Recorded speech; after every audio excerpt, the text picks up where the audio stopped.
Kemarin Argentina baru kalah 2-1 dari Saudi Arabia, hal yang surprise bagi banyak orang. Argentina mungkin lagi tes ombak saja itu. Tes ombak.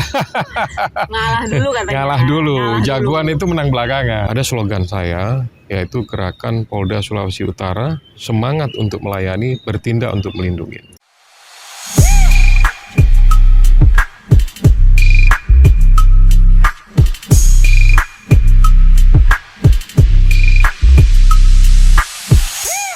Halo teman-teman, selamat datang di Makatalk.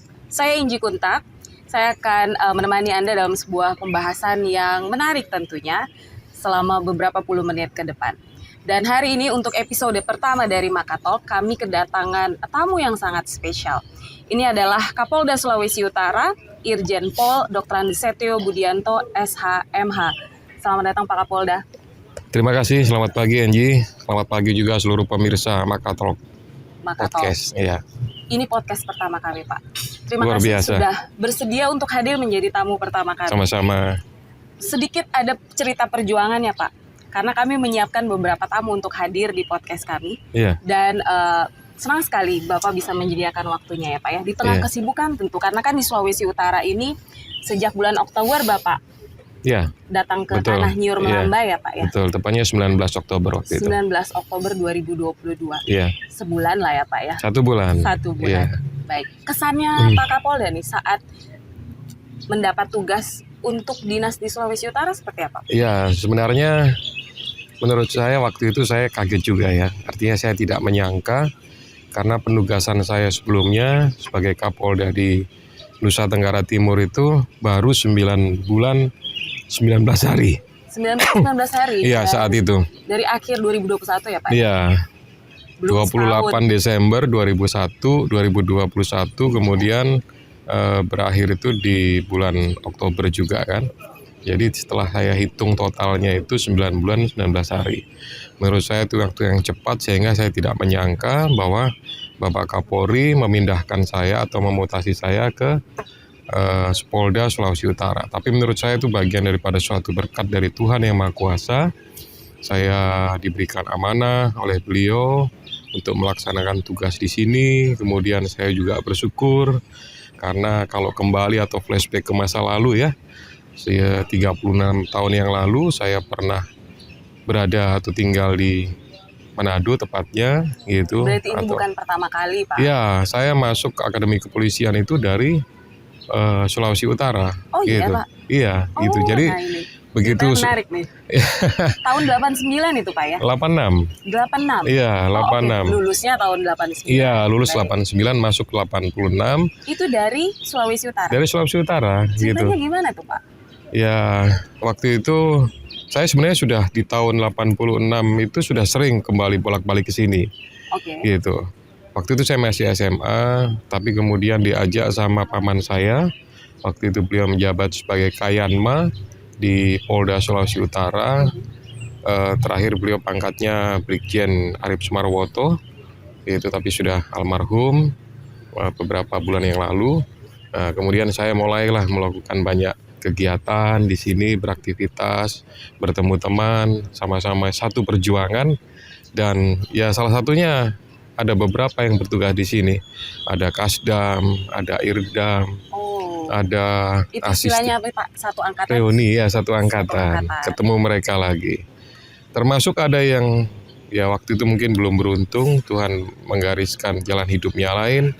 Sekarang menjadi sekda di Minahasa Utara. Maaf, bukan sekda, asisten 3. Oh gitu Pak? Iya. Nah itu sebelumnya beliau akpol atau? Nggak, sama-sama ikut ya. Sama-sama ikut? Iya, sama-sama ikut seleksi gitu, tapi tidak lolos. Tapi gitu. buktinya juga menjadi pejabat. Iya, jadi itu berhasil juga gitu. Ya, jadi pengalaman luar biasa lah. Baik, berarti ternyata Bapak Kapolda Sulawesi Utara yang saat ini menjabat, Bapak Irjen Pol Setio Budianto ini bukan tidak asing lagi dengan Manado Sulawesi Utara. Iya, karena ternyata pastinya seperti itu. Ya, beliau itu mendaftar untuk seleksi masuk Akademi Kepolisian itu dari Sulawesi Utara. Iya. Baik, berarti kesannya apa ya Pak? Ada kenangan. Ada kenangan gitu. Dan mungkin ini sudah digariskan oleh Tuhan ya, bahwa saya harus bekerja mengabdi untuk Sulawesi Utara. Gitu. Baik, semoga yang terbaik ya Pak ya. Mudah-mudahan Sehat, seperti itu. semangat selalu. Iya. Kalau pengalaman sebelumnya di NTT yang tidak sampai 1 tahun seperti itu. Iya. Kalau orang lagi punya relationship Pak 1 tahun itu masih hangat-hangat. Iya, pastinya seperti itu. Kemudian harus sedang lagi menyatunya lah kira-kira Iya, seperti itu. Apa yang sudah dibuat selama kurang lebih 9 bulan tadi Bapak bilang Iya. di NTT? Iya, ya pastinya banyak hal lah. Artinya mungkin banyak hal itu juga ada yang belum selesai, ada yang sudah selesai gitu. Masalah capacity building gitu ya, kemampuan terhadap sumber daya manusia itu paling saya prioritaskan. Kemudian juga penguatan organisasi dan kelembagaan itu juga saya tingkatkan, karena itu bagian daripada meningkatkan kemampuan-kemampuan yang nanti berhubungan dengan pelaksanaan pelayanan kepada masyarakat. Gitu, karena tugas kami ini kan sebenarnya apapun yang kami lakukan, mau itu yang internal, mau yang eksternal, mau yang operasional, mau yang pembinaan, mau yang kemudian administrasi, semuanya itu adalah tugas-tugas dalam rangka pelayanan kepada masyarakat. Iya. Utamanya memang harapan masyarakat adalah layanan dari kepolisian itu semakin dekat dengan kami tentu Pak ya. Betul. Karena kan ada kadang-kadang orang yang sudah mungkin mau melapor ke kantor polisi tapi segan. Iya, betul. Memang lebih ke sini pelayanan kepada masyarakat itu lebih baik Pak dari kepolisian. Iya. Dan harapannya seperti itulah, semakin gitu, baik, makin baik ya. Pak, ada yang menarik ini Pak. Ada akun Instagram yang nama akunnya Kapolda Sulawesi Utara. Dan ini hal baru bagi kami masyarakat di Sulawesi Utara. Sempat mungkin beberapa orang awalnya mikir apakah ini akun betulan dari Kapolda Sulawesi Utara. Dan ternyata betul. Sudah selama beberapa hari belakangan sudah ada ribuan yang akhirnya follow Bapak. Iya, banyak juga, bukan hanya setelah follow kemudian DM juga gitu. Oh, ada juga ya Pak ya? Iya. DM-nya isinya apa Pak? Bapak baca juga? Baca gitu, tapi mohon maaf juga kesempatan ini mungkin saya sampaikan juga kepada seluruh masyarakat yang sudah follow. Ada yang jawaban saya singkat, ada yang kemudian saya arahkan ke WhatsApp gitu ya, supaya lebih detail ya. Artinya bahwa informasi yang disampaikan kepada kami kan, saya juga berharap bahwa itu informasi yang akurat gitu. Interaksinya lebih bagus kalau kemudian dilakukan melalui sarana platform WhatsApp gitu. Oh, jadi setelah mereka DM ke Instagram, Bapak mengarahkan untuk WhatsApp? Sebenarnya di IG itu di flyernya, di meme-nya sudah ada. Di gitu. Postingannya juga sudah ada. Iya. Oh, betul Pak, ada nomor teleponnya Bapak ya? Iya. Dan itu Bapak baca pesan-pesan yang masuk dari masyarakat? Gitu, di nomor itu, itu kalau di WhatsApp lebih banyak lagi itu. Lebih banyak lagi? Antusias masyarakat lebih banyak lagi. Itu yang belum saya lakukan waktu saya di Nusa Tenggara Timur. Dan akhirnya Bapak lakukan? Iya, saya lakukan di sini gitu, karena saya melihat mungkin dalam situasi dan kondisi ya masyarakat semua tahu lah ya bagaimana kondisi Polri, khususnya kepercayaan terhadap Polri menurun, kemudian pimpinan mengharapkan bahwa semua satuan wilayah berusaha untuk meningkatkan kepercayaan tersebut, dan salah satunya adalah saya membuka layanan Instagram dengan WhatsApp itu dengan nomor 082335221989 gitu. 1989 itu adalah angka angkatannya Pak Kapolda dari Akademi Kepolisian. Betul. Jadi latar belakangnya adalah memang untuk mendekatkan diri kepada masyarakat Pak ya. Iya, saya berharap dan saya sampaikan juga lah bahwa informasi yang disampaikan itu betul, bahwa suatu kejadian yang dialami, dirasakan gitu ya. Kalau mungkin hanya didengar, ya mungkin saya juga kurang terlalu respon lah. Tapi kalau misalkan langsung mengalami gitu, tapi kalau misalkan didengar dengan sumber informasi yang akurat gitu, itu juga kami respon. Tapi saya sekali lagi berharap jangan sampai kemudian informasi bersifat fitnah. Baik, baik. Karena memang harus ada filter, dan sembari kami juga tetap mengingatkan melalui berbagai platform dan berbagai kesempatan bahwa media sosial itu ada untuk digunakan sebaik-baiknya. Iya, sebaik-baiknya. Dan positif tentunya, Pak ya. Harus cerdik lah cara menggunakannya. Baik. Gitu. Yang menarik ini Pak, bagaimana tanggapan anggota Pak saat kemudian Bapak ada kebijakan baru seperti ini? Karena biasanya kan orang kan kalau mau melapor gitu ada step by step. Tapi kemudian ini bisa langsung ke Pak Kapolda. Bagaimana mengadaptasi dengan situasi ini? Ya mau tidak mau harus, kelihatan, Pak. karena sudah kebijakan Iya. saya kan ibaratnya di dalam sebuah kapal ini kan saya nahkodanya lah Betul. gitu. Berarti ya kebijakan saya, perintah saya harus mengikuti, harus saya laksanakan. Dan menurut saya itu adalah balancing yang cukup positif ya. Artinya meskipun misalkan mereka sudah laporan, ada informasi ini, tapi dengan sumber yang berasal langsung dari masyarakat, yang kemudian bisa langsung ke saya sedikit banyak saya tahu. Misalkan ada yang, ya mohon maaf saja, mungkin laporannya tidak lengkap gitu ya. Ada sesuatu yang mungkin tidak disampaikan secara utuh gitu. Nah dengan seperti ini saya langsung bisa bypass. Saya langsung misalkan forward ke Kapolres gitu ya. Kemudian saya tanyakan ini progresnya seperti apa, ini follow up-nya seperti apa, gitu, sehingga saya mendapatkan langsung dan saya bisa ngambil sebuah keputusan atau perintah saat itu atau mungkin beberapa saat kemudian kepada para kasatwil itu. Baik. Sehingga ini adalah satu kesempatan yang diberikan oleh Pak Kapolda, ini Kepala Kepolisian Daerah langsung yang memberikan waktunya untuk menjawab DM Anda dan juga WhatsApp. Ya harapannya adalah dipergunakan dengan baik kesempatan ini untuk melapor dan bukan untuk memfitnah misalnya di media sosial, malah menyebarkan ujaran kebencian dan sebagainya. Pak, ada kebijakan khusus terkait Kamtibmas di Sulawesi Utara atau kebijakan yang menjadi sorotan Bapak? Ya, pastinya seperti ini. Saya melihat bahwa sekali lagi saya ingin menampilkan sisi pelayanan kepada seluruh masyarakat dalam kegiatan apapun. Gitu. Jadi ada slogan saya, yaitu Gerakan Polda Sulawesi Utara, semangat untuk melayani, bertindak untuk melindungi. Semangat melayani, bertindak untuk melindungi. Maksud saya seperti ini, bahwa saya ingin menyampaikan kepada seluruh anggota bahwa kamu melakukan apapun itu adalah bentuk sebuah pelayanan kepada masyarakat. Nah, kalau kemudian bertindak, kami kan memiliki kewenangan. Yang pertama, sebagaimana amanat dalam pasal 13, yaitu yang pertama memelihara Kamtibmas, kemudian menegakkan hukum, dan yang ketiga adalah perlindungan, pelayanan, dan pengayoman kepada masyarakat. Yang kedua ini kan penegakan hukum, berarti ada kegiatan upaya paksa. Ya, upaya paksa itu bisa manggil, bisa meriksa, bisa nangkap, bisa melakukan tindakan-tindakan sesuai hukum acara pidana. Nah, itu yang kami lakukan. Nah, tapi itu juga bertindak untuk melindungi masyarakat yang dalam hal ini sebagai korban, masyarakat yang mungkin dirugikan gitu ya. Nah, tapi tetap kami lakukan secara proporsional. Artinya ada aspek keadilan di situ, tidak berpihak, tidak diskriminasi. Semua kami posisikan bahwa memiliki hak sesuai dengan masalah yang dihadapi oleh mereka. Gitu. Sehingga memang dengan slogan Bapak tadi, semangat melayani, bertindak untuk melindungi. Harapannya saat Bapak bertugas ataupun setelah meninggalkan Sulawesi Utara itu tetap ada di Sulawesi Utara. Ya, harapan saya seperti itu. Tapi kalau nanti misalkan pimpinan berikutnya atau Kapolda selanjutnya punya kebijakan lain, punya slogan lain, mendasar.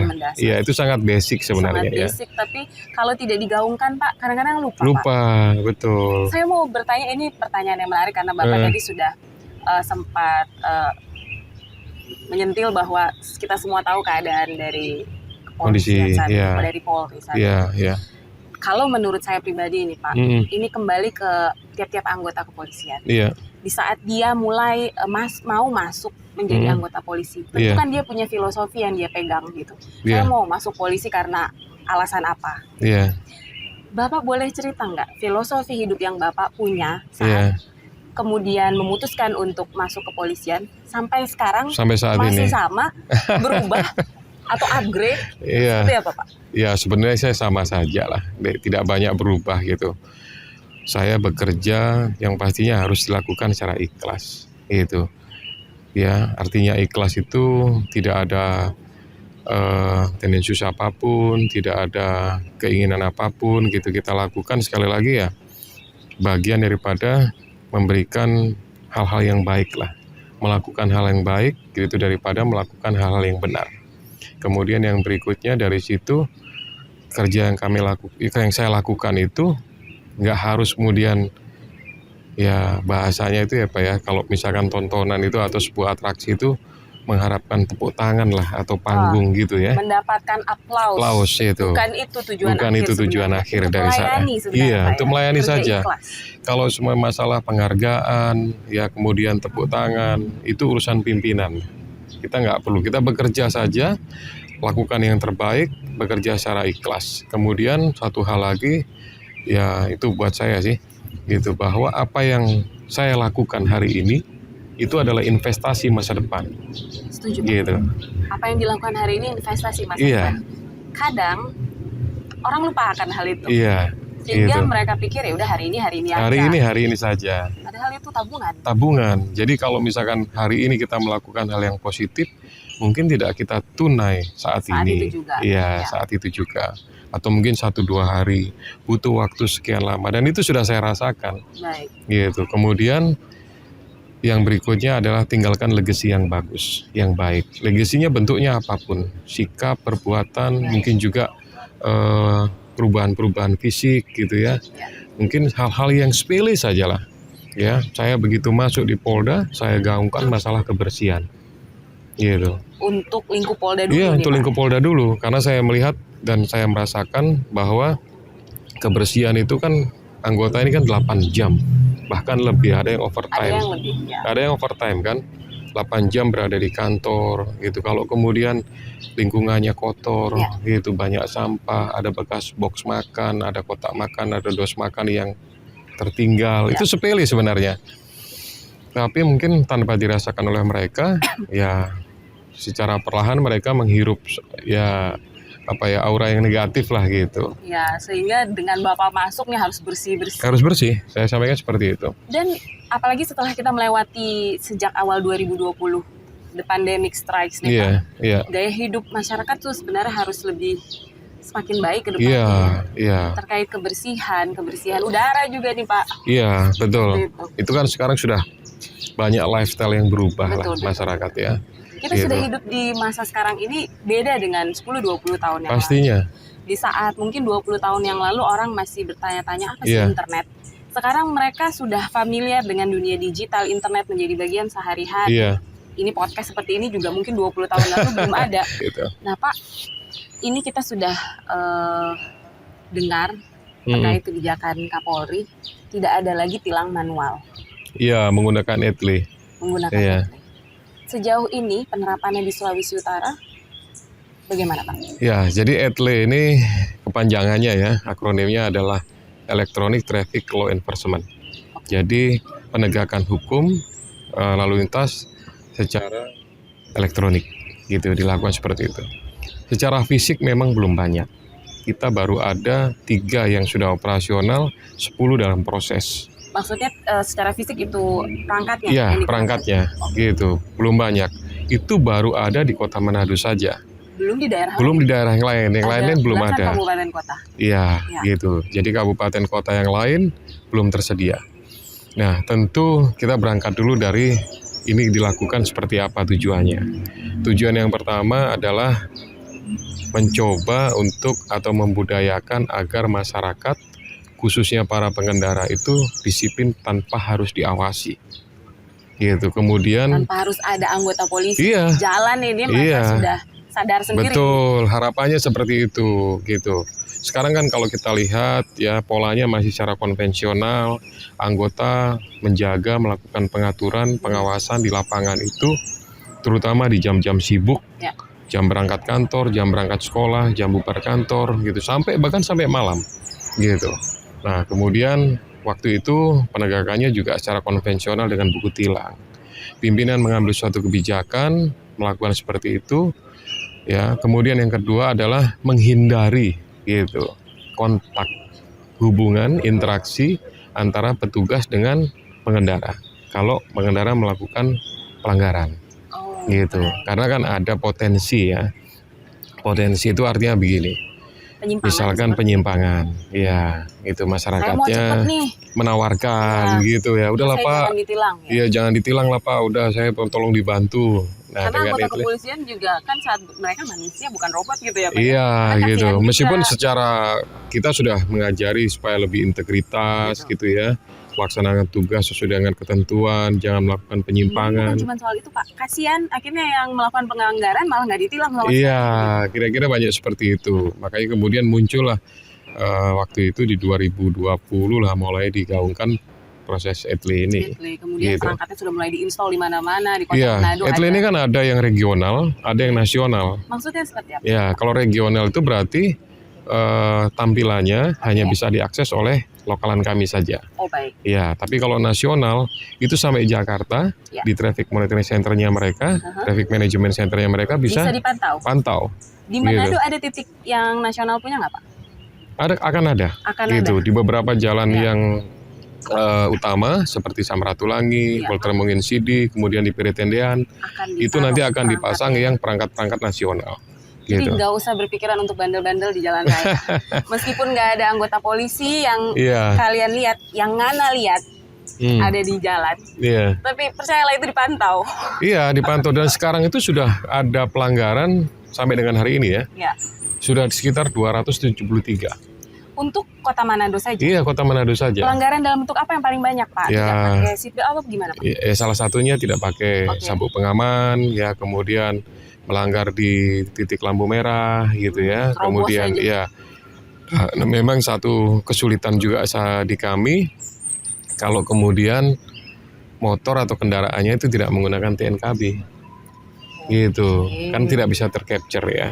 Iya. Gitu. Tapi kalau itu sampai ketahuan di lapangan, Siapa pasti akan kena. kita lakukan tindakan atau penegakan yang paling keras. Gitu. Sanksinya yang paling keras. Baik. Iya, karena berarti sudah ada, ya bahasa kami itu sudah ada niat masyarakat itu memang niat untuk melakukan pelanggaran, niat menghindari ETLI, Iya. niat kemudian Seniat bahkan itu sampai platnya dicopot. iya tidak menutup kemungkinan bahwa niat yang dilakukan itu bukan hanya sifatnya pelanggaran, Iya. akan melakukan tindak pidana atau kejahatan. Makanya dia copot plat nomornya. Iya, Seperti itu ya. gitu. Nah kalau di Manado ini, di Sulawesi Utara pada umumnya, Iya. di kota-kota seperti kota Bitung, Mm-mm. itu paling banyak tuh knalpot racing Pak. Iya, Bandel yang ETLI itu bisa dengar suara juga nggak sih Pak?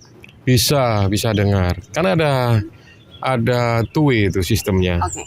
Ya, kalau misalkan di traffic light gitu, ada yang maju gitu ya, kita sifatnya memberikan himbauan gitu. Jadi kita petugasnya bisa ngomong Oh iya, gitu. saya pernah dengar tuh ada yang keluar suara. Iya, Betul. gitu. Misalkan jangan gonceng 3, Oke. jangan melewati batas garis. Bahkan ada yang menggunakan penyampaiannya menggunakan bahasa daerah. Ya kan Pak? Iya, Baik. betul. Baik. Gitu. Saya mau tanya tentang BBM Pak. Iya. Ada penyaluran BBM yang tidak sesuai. Iya. Pengawasan dari Polda Sulawesi Utara sejauh ini seperti apa? Ya, jadi begini, awalnya saya melihat pada saat saya melaksanakan orientasi wilayah lah ya atau lingkungan di beberapa titik SPBU itu, saya melihat masih banyak ada antrian BBM. Antrian itu menyebabkan kemacetan. Nah, karena melihat situasi seperti itu, kemudian saya perintahkan kepada Direktur Reskrimsus dengan beberapa direktur operasional di Polda yang lain untuk melakukan rapat koordinasi. Kira-kira 3 minggu yang lalu lah itu. Nah, dalam rapat itu saya menghadirkan antara lain ada dari Patra Niaga, kemudian ada dari Swana Migas, Swana itu pengelola SPBU, kemudian dari Asosiasi Logistik, dari Integrated Terminal Bitung, itu yang kilang, kemudian ada dari Organda juga, dari Dinas ESDM, terus Dinas Perhubungan, dan beberapa dari PJU Polda. Kami membahas soal masalah penyaluran BBM. Yang pertama saya dapat laporan bahwa untuk distribusi, untuk penyaluran tidak ada masalah. Stok yang tersedia tidak ada masalah.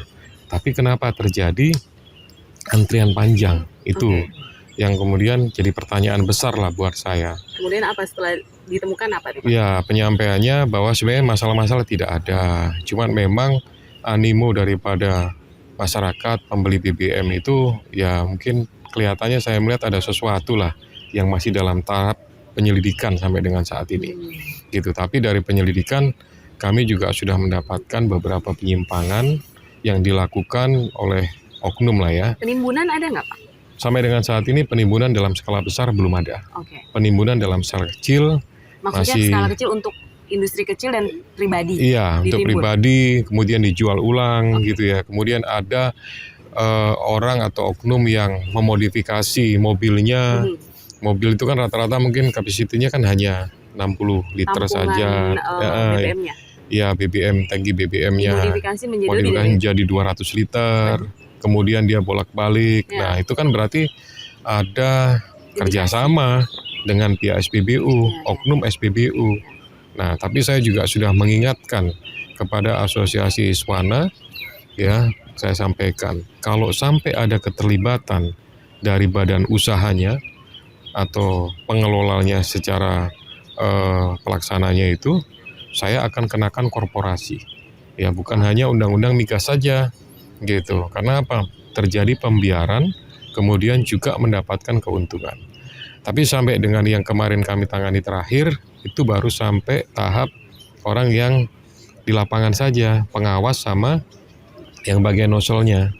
pemilik atau pengusaha yang belum memiliki belum sampai ke situ. Harapannya tidak seperti itu ya? Iya, harapannya tidak seperti itu. Mereka harusnya lebih melakukan pengawasan, lebih fokus, lebih keras lagi, lebih banyak memberikan sanksi tegas lagi kalau sampai ada keterlibatan. Contoh, misalkan operasional sampai dengan jam 9 malam, gitu. Operasional SPBU? Iya, contoh misalkan seperti itu. Ya. Harusnya juga kan, ya sekarang kan sudah IT bisa lihat via CCTV, ya masih aktif atau sudah tutup gitu ya. Kalau misalkan masih buka kenapa, kan tinggal kontak sama yang menjaga manajer lapangan aja kan, gitu. Nah, kemudian saya mendapatkan lagi beberapa informasi lain bahwa ini ada antrian-antrian panjang itu, terutama kendaraan truk dump truk roda 6, gitu. Itu yang antri BBM. Iya, berarti dia kan menggunakan solar. Ya, menggunakan solar. Berarti pemanfaatan solarnya banyak. Ada salah satu surat edaran dari SK Migas itu untuk batas pembelian BBM. Mobil roda 4 itu 60 liter, kemudian juga yang mobil umum juga 60 liter, tapi yang truk ini 200 liter. Gitu. Itu dimodifikasi lagi? Enggak, gitu. Oh iya, jadi mereka bisa nimbun, ada penimbunan. Artinya saya melihat begini, kalau saya hitung saja, itu sudah sampai di Bolmut sana 200 liter itu. Dengan penggunaan maksimal ya. Nah, saya itu sedang mengkaji. Jam kurang lebih dari Kota Manado. Iya, saya sedang menganalisa. Kan itu tercatat. Setiap pembelian mobil yang membeli itu ada datanya. Nopol sekian, DB sekian gitu. Itu tercatat. Nah, saya sedang berusaha untuk melakukan koordinasi dengan pihak Patra Niaga, membuat sebuah sistem atau aplikasi, nanti kelihatan mobil misalkan DB 1234 gitu. Sudah berapa kali beli dalam hari ini? Ya, kalau itu sudah. Sudah. Kalau itu dalam satu hari, artinya gini. Ada pada saat ya, Pak, ya? Iya. Kalau dia misalkan datang di SPBU jam 8 pagi. Misalkan salah satu SPBU yang lokasi misalkan di Sario gitu ya. Dia nggak akan bisa lagi ngisi di tempat lain. Apabila sudah tercatat melalui sistem itu, berarti kuotanya sudah habis dia. Gitu. Mudah-mudahan tidak ada yang curang ya. Iya, tapi gini, maksudnya bukan hanya itu saja. Kalau misalkan hari Senin dia sudah beli 200 liter, hari Selasa beli, hari Rabu beli, secara komponen ini, ya bukan masalah tidak boleh. Apa betul dalam waktu? Iya, dipakai untuk perjalanan yang tadi saya sebutkan. Atau mungkin itu ditimbun dan kemudian dijual atau ditampung untuk digunakan kegiatan-kegiatan industri yang lain. Karena kan itu BBM kan subsidi. Subsidi tidak boleh digunakan untuk itu tidak boleh digunakan untuk industri. Iya, gitu. Kalau dia mau beli harus beli yang industri. Gitu. Tempat pengisiannya juga berbeda begitu ya, Pak ya? Ya, untuk saat ini sih di sini semua sama ya, gitu. Tapi kemudian harganya berbeda berarti? Ya, harganya berbeda antara subsidi sama industri. Gitu. Nah, jadi sebenarnya menurut saya itu saja yang perlu kami lakukan pengawasan. Tapi sekali lagi kegiatan yang kami lakukan tidak bisa hanya Polda saja. Itu harus dari berbagai pihak. Iya, harus melibatkan berbagai pihak, ada multidor lah. Nah, kemudian kan harapannya juga sudah ada aplikasi yang dibuat oleh Pertamina gitu ya. Itu juga mungkin secepatnya lah kalau bisa sudah di launching sih sebenarnya. Gitu, cuman belum maksimal saja. Memang harapan kita semua adalah kembali lagi ke masing-masing ya, Pak ya. Iya.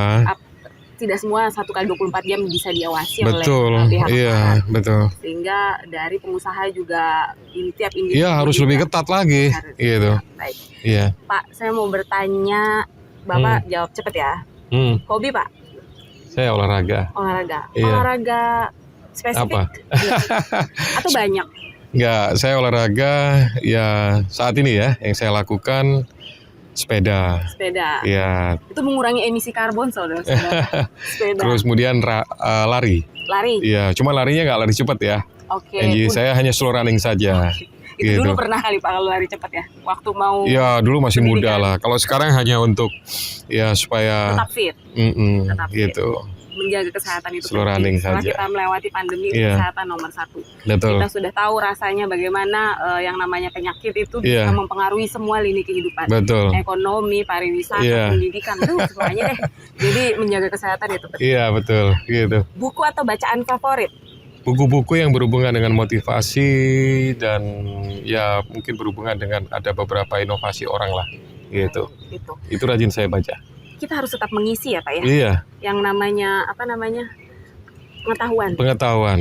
Makanya setiap kali saya beli buku itu selalu saya tulis. Apa gitu. tuh yang Bapak tulis?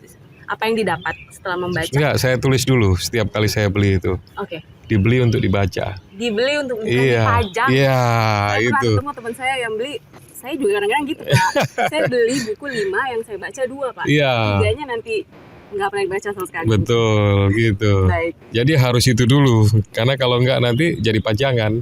Betul Pak. Iya. Karena banyak yang kayak gitu Pak. Iya, hobi beli, tidak hobi baca. Tidak hobi baca. Iya. Jadi dibeli itu buku untuk dibaca. Baca. Terakhir bacaan apa yang Bapak baca yang sampai sekarang pesannya masih nempel begitu Pak?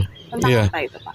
Salah satu, saya lupa motivasinya siapa itu, tapi penulis terkenal lah. Ada bukunya di Gramedia itu. Baik. Warnanya merah-merah pink gitu. Ya. Yang saya ambil salah satu kalimatnya adalah lebih baik menjadi orang baik daripada menjadi orang benar. Itu selalu saya ingat. Lebih baik menjadi orang baik daripada menjadi orang benar. Iya. Ada lagi kayak semboyan. Apabila diberikan 2 pilihan.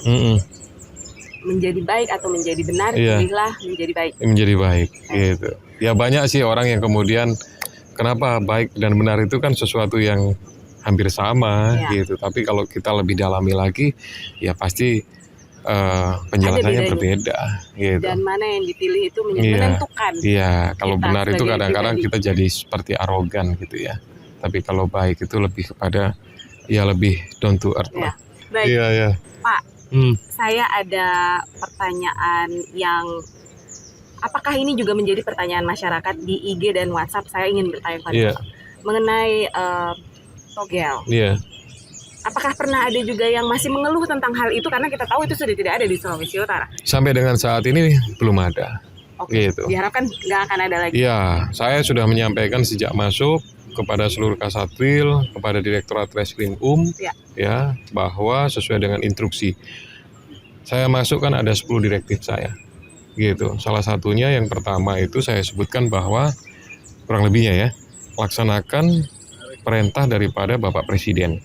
Gitu. Kami kan dikumpulkan waktu itu. Iya, betul. Ya. Di Istana Negara ya, Pak. Betul. Nggak boleh bawa handphone, Pak. Benar nggak sih, Pak? Sebetulnya itu karena proses masuknya ada kan melalui X-ray gitu. Kemudian itu memang sudah protapnya dari Istana Negara. Iya. Kemudian berita yang beredar dari masyarakat, wah ini. Iya.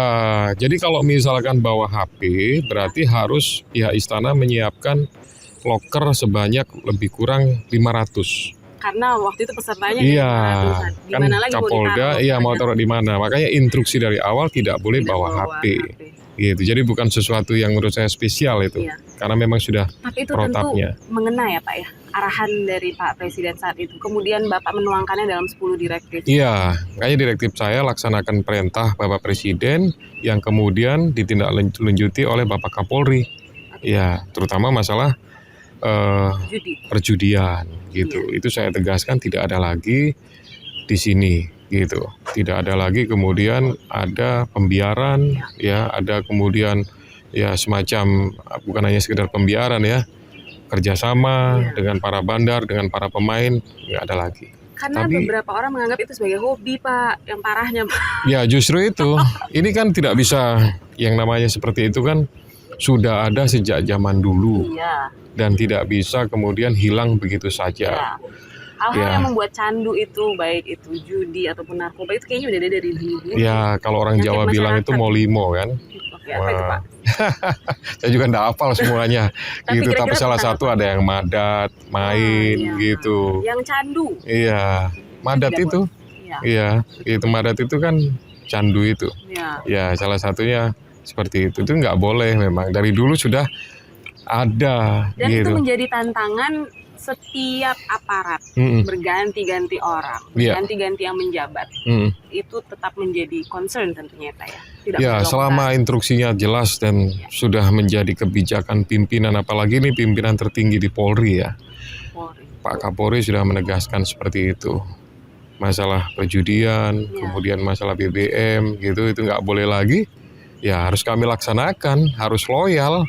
Satu saja perintah itu harus kita laksanakan. Betul. Kalau misalkan masih ada anggota ya pejabat satuan wilayah yang kemudian melanggar lah ya, atau kemudian tidak loyal terhadap perintah itu, ya silahkan aja mungkin mencari tempat lain.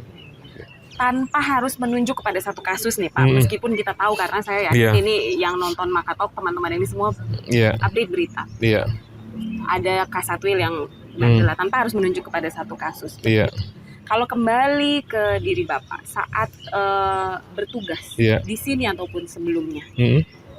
bagaimana sih Pak kita punya tameng untuk diri sendiri sehingga godaan-godaan yang muncul nih agar saya menyimpang dari tugas saya? Apa yang selalu Bapak?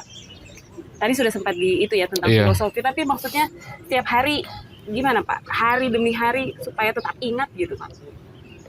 Ini Ya, anggota-anggota nanti akan nonton nih Pak, supaya mereka tahu Kapolda. yang paling gampang itu begini. Kita bekerja ini kan sudah di era transparan. Oke. Ya, masyarakat mendengar, menyampaikan, mengkoreksi kita, bukan sesuatu lagi yang tabu, bukan sesuatu lagi yang seperti zaman dulu. Dulu tuh kayaknya mau menegur aparat tuh. Ya, dulu kan Takut kalau sudah. sekarang itu kan eranya sudah protagonis ya. Tidak boleh lagi kita melakukan peran-peran antagonis. Arogan, itu sudah harus ditinggalkan gitu.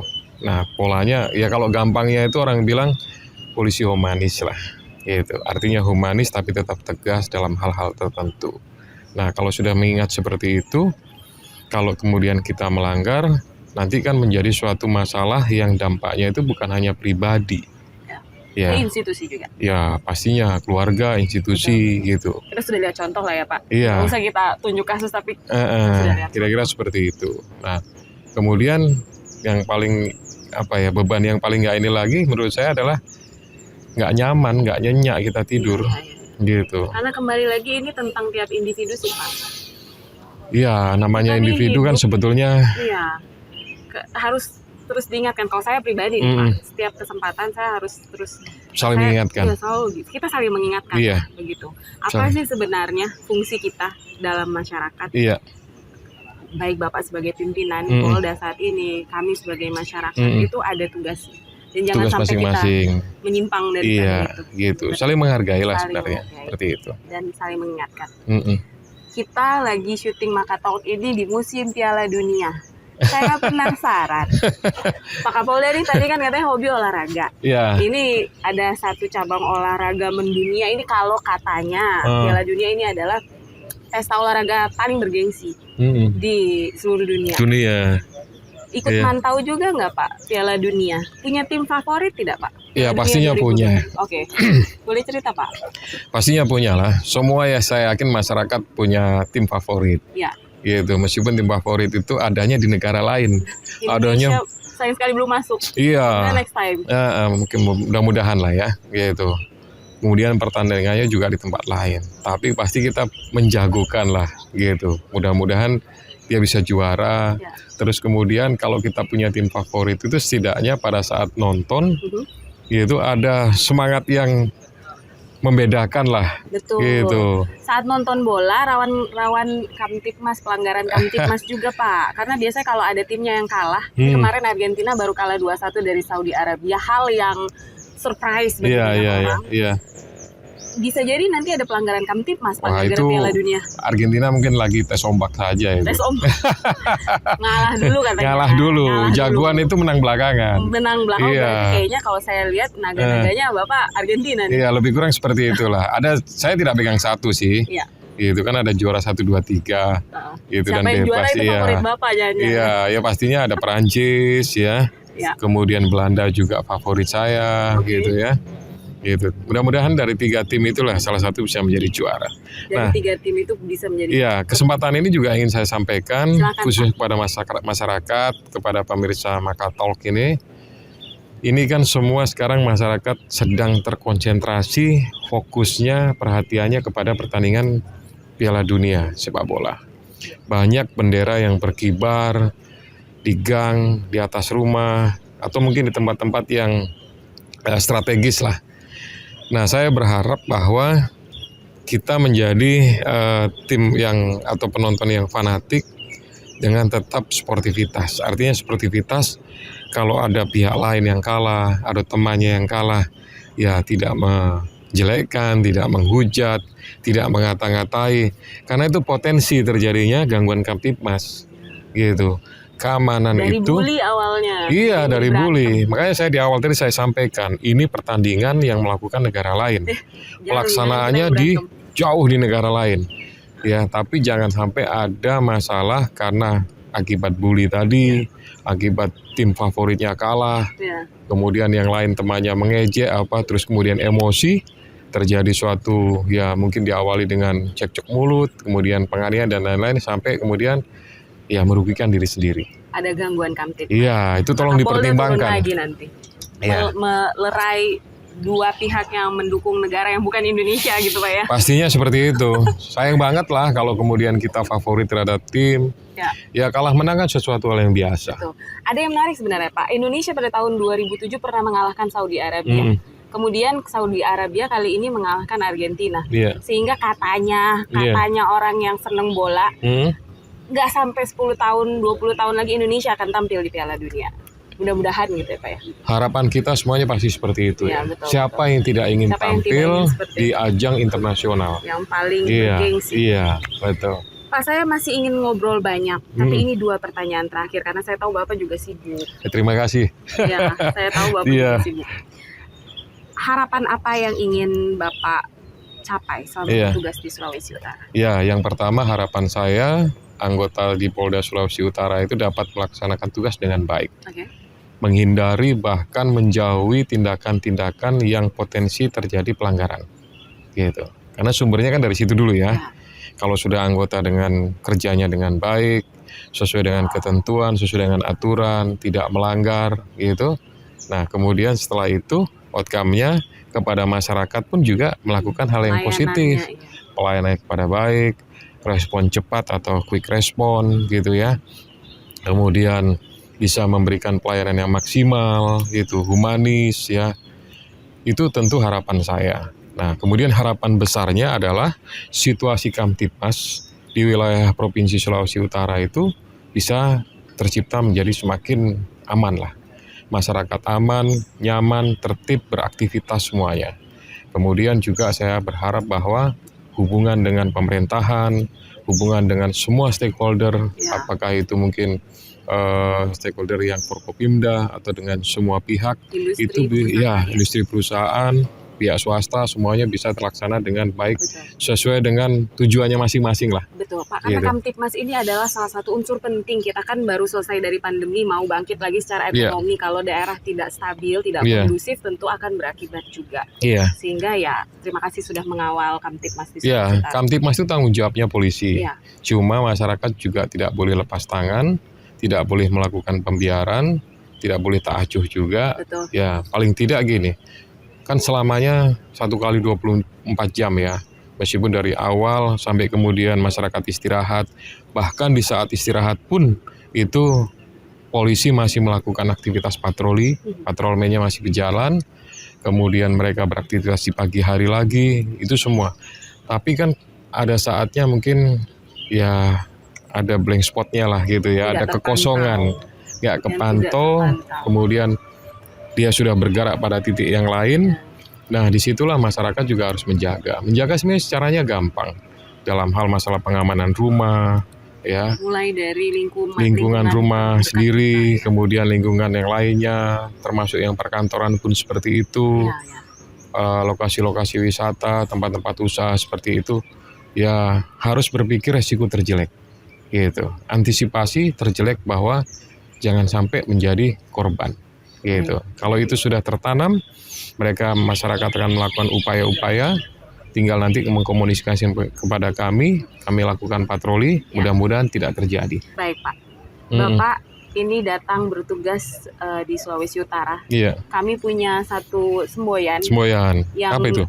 disampaikan oleh pahlawan nasional dari Sulawesi Utara, Oh iya, Bapak Samratulangi. Itu ada namanya Sitau Timautu Mautu. Kalau Iya. salah di bandara juga ada tuh. Ada di Polda juga ada. Di Polda juga ada. Iya, saya di lapangan apel itu. Ya, Iya. Sitau Timautu Mautu. Yang artinya adalah manusia hidup untuk memanusiakan orang. Iya. Bapak bertugas Sulawesi Utara terkait dengan semboyan itu, apa yang Bapak lakukan? Sebetulnya semboyan itu sangat luar biasa. Kalimatnya pendek gitu, tapi maknanya luar biasa. Ya, saya bilang kenapa maknanya luar biasa? Dengan semboyan itu sebenarnya ingin diharapkan oleh Bapak Samratulangi saat itu adalah memuliakan orang lain atau memanusiakan orang lain. Artinya kalau saya menangkapnya, itu bagaimana kita bisa menghargai orang lain. Jangan mementingkan diri sendiri, gitu. Ya, lebih mementingkan kepada orang lain. Ya, kalau misalkan kita sedang ada masalah lah dengan orang lain, gitu ya, hadapi itu dengan baik, gitu, redam emosinya, lebih menghargai. Mungkin orang lain punya pendapat yang berbeda, mungkin orang lain punya maksud yang tidak kita pahami. Nah, itu harus dikomunikasikan, gitu. Jadi menurut saya semboyan atau filosofi itu nggak akan lekang dimakan waktu ya. Itu up to date lah. Relevan sampai kapanpun, up to date sampai dengan ya mungkin akhir zaman lah bahasanya seperti itu. Nah, tinggal kita memaknainya atau melaksanakan filosofi tersebut terhadap diri kita. Sulawesi Utara saya melihat adalah provinsi yang toleransinya sangat luar biasa. Agama beragam, sukunya juga banyak gitu. Kemudian kita menjadi kekuatan. Iya, itu saya berharap bahwa itu menjadi sebuah kekuatan untuk bisa maju dalam segala hal ya. Mau itu masalah pendidikan, ekonomi, kesehatan dan lain-lain. Harapannya seperti itu. Dan saya lihat juga kan perkembangan Kota Manado ini kan sudah sangat luar biasa. Betul. Gitu. Jauh dari 86 ya Pak ya? Iya, gitu. Sekarang kan saya terutama di pagi hari, di sore hari itu macet sudah di mana-mana. Ya. Artinya ada peningkatan. Iya, secara kesejahteraan, secara ekonomi, secara aktivitas masyarakat itu kan mobilisasinya ya, mobilitas mereka makin tinggi, gitu. Sehingga menyebabkan itu. Nah, tentu memang dengan kondisi seperti itu banyak hal yang harus dilakukan. Harus tertib, harus memperhatikan menghargai orang lain. Di jalan raya juga seperti itu. Dimanapun lah, di pasar, di mall apa segala macam gitu. Ya, kita nggak bisa menghindari mungkin ada sedikit friksi, ada sedikit beda pendapat. Namanya itu sesuatu dalam kehidupan bermasyarakat itu lazim. Wajar, ya, lazim itu. Tinggal bagaimana kita mensikapi diri sendiri untuk menahan, untuk bisa meredam emosi-emosi itu tidak sampai pada puncak. Karena kalau sudah pada puncaknya, ini akan menjadi gangguan kamtipmas. Iya, emosi. Betul. Yang sepele, gitu. Boleh diulang lagi tadi Pak? Apa itu? Semboyan Bapak untuk selama bertugas bertindak apa tadi Pak? Oh iya, baik. Khususnya kepada seluruh pemirsa podcast Makatalk gitu. Selama saya bertugas di Polda Sulawesi Utara ini, saya memiliki slogan atau semboyan Polda Sulawesi Utara ya. Gerakan Polda Sulawesi Utara, semangat untuk melayani, bertindak untuk melindungi. Itu yang saya gaungkan kepada seluruh anggota di Polda Sulawesi Utara dan seluruh jajaran. Mudah-mudahan dengan semboyan tersebut, seluruh anggota bisa melaksanakan tugasnya dengan baik. Baik. Gitu. Terima kasih Pak Kapolda Sulawesi Utara. Terima kasih Anji. Hadir di podcast kami yang sama-sama. Pertama. Iya. Senang sekali tidak hujan karena kita melakukannya outdoor saat ini. Iya. Kita ada di Selamat mana bertugas. tempatnya ini ya? Saya hubungin teman-teman karena memang ada request nih dari Pak Kapolri, ternyata Pak Iya. Kapolri maunya outdoor. Iya. Kita maunya podcast di dalam ruangan Bapak, tapi Bapak maunya outdoor. Ini adalah Bumi Beringin Resto. Iya, tempat yang luar biasa menurut saya ya. Terima kasih. Gitu. Karena pemandangannya juga View-nya oke, juga Pak, ya. bagus gitu, Iya. cuacanya juga bagus gitu, krunya juga oke, semuanya luar biasa. Terima kasih. Iya, Baik. gitu. Dan teman-teman, demikian perbincangan kita di Makatalk bersama dengan Kapolda Sulawesi Utara, Irjen Pol Setio Budianto. Kita jumpa lagi dalam episode lainnya dengan pembahasan menarik lainnya tentunya. Saya Inji Kuntak, sampai jumpa.